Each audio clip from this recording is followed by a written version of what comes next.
So section 3.7 is the first of two sections that will be looking at solving trigonometric equations.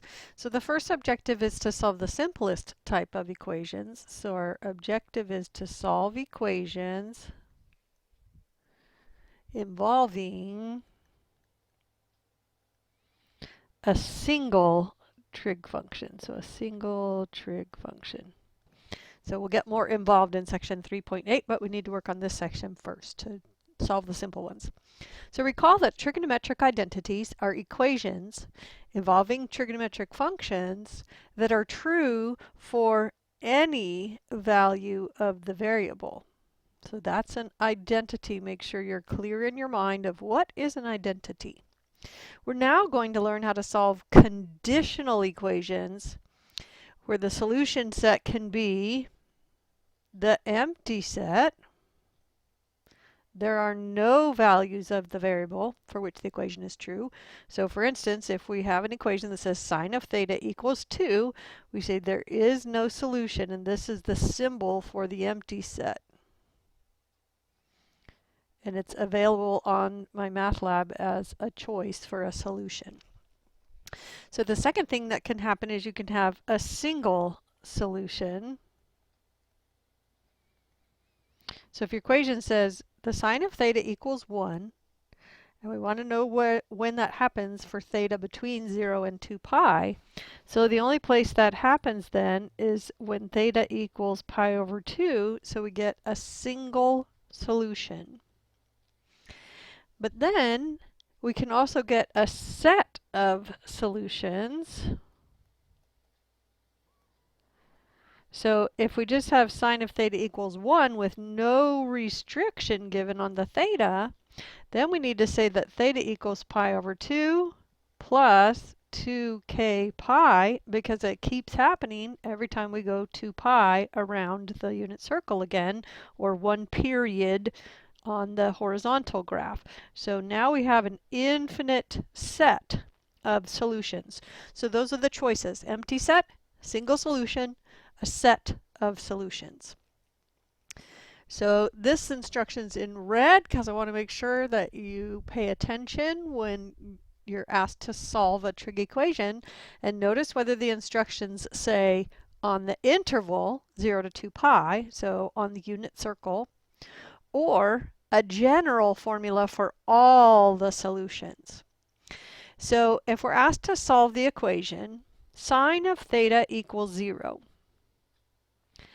So another way of asking this is, what is the solution set for the equation? So in my math lab, you're going to be asked to put it in set notation.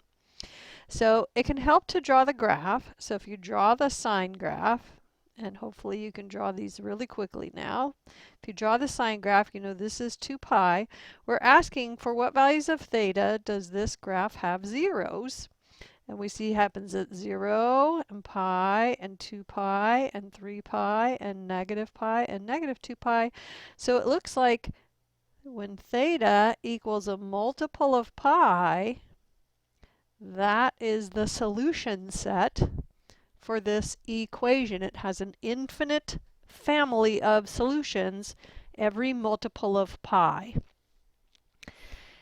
So now let's look at solve the equation cosine of theta equals -1. So one way of doing this is to look at the cosine graph. And this is going through one cycle from 0 to 2 pi. So here's pi. Here is where the cosine is -1. So it happens at pi. But then it happens again when 2 pi has happened more. So 2 pi added and another 2 pi added and another 2 pi added.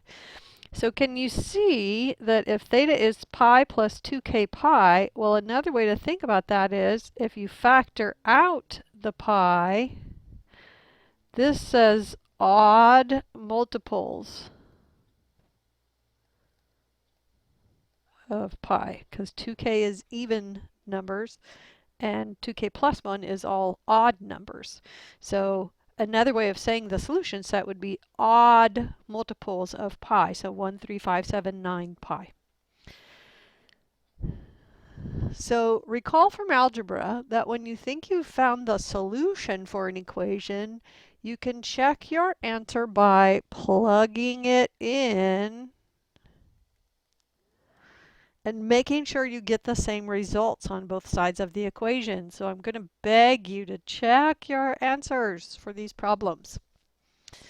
Okay, so we're going to look at some particular kinds of equations, but again, just as with solving algebra equations, you need lots of tools, but then you have to decide which tool to use for which problem. So the same thing's going to happen here.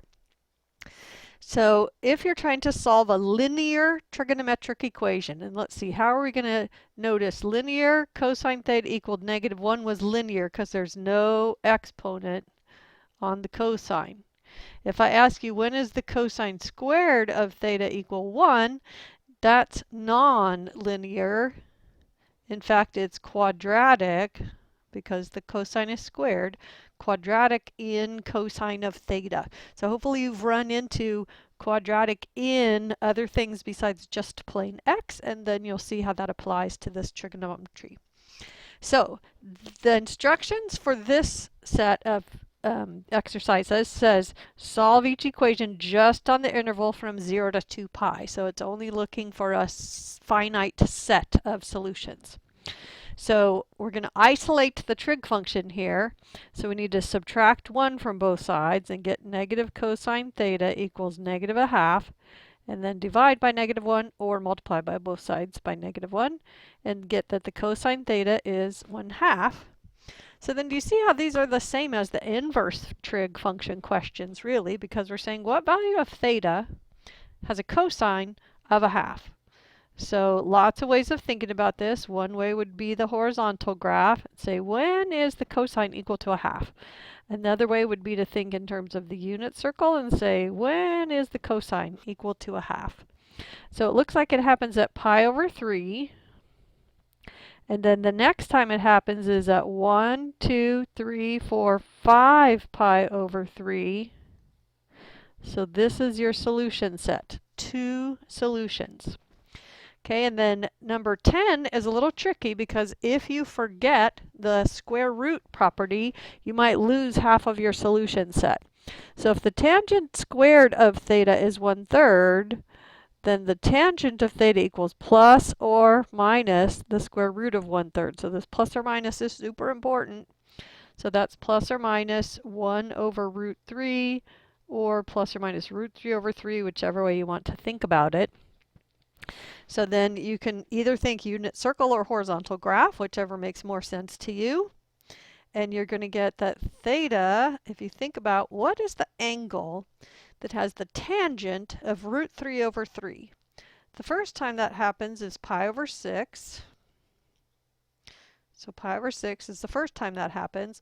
Then the other place that has the same tangent is going to be over here on the unit circle where it's 1, 2, 3, 4, 5, 6, 7 pi over 6. So that's going to be your solution set for number 10. So number 12 we'll do in class together. Then number 14 is using double angle and half angle formulas.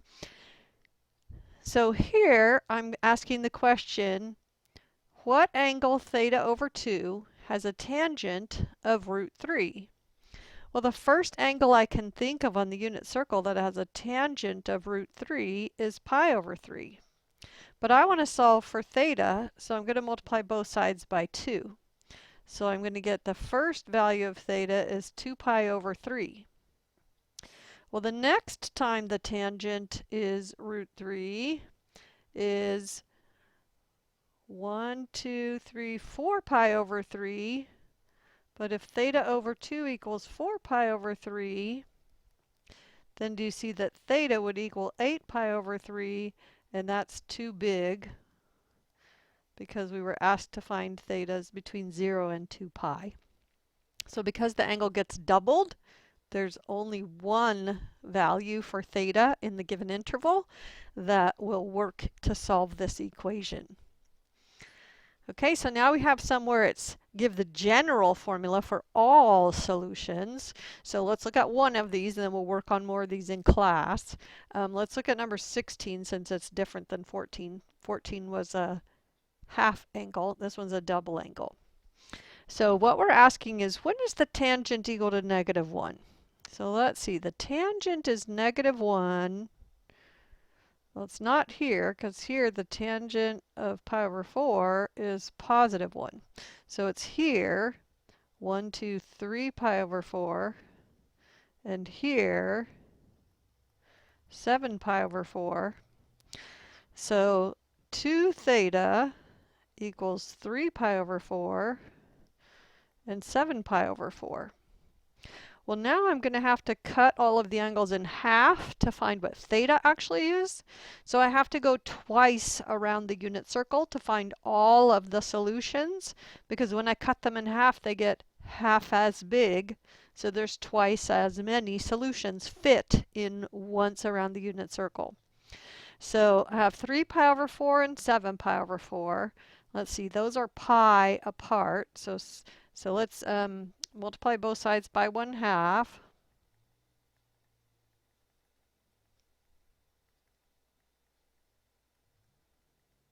Pi over 4.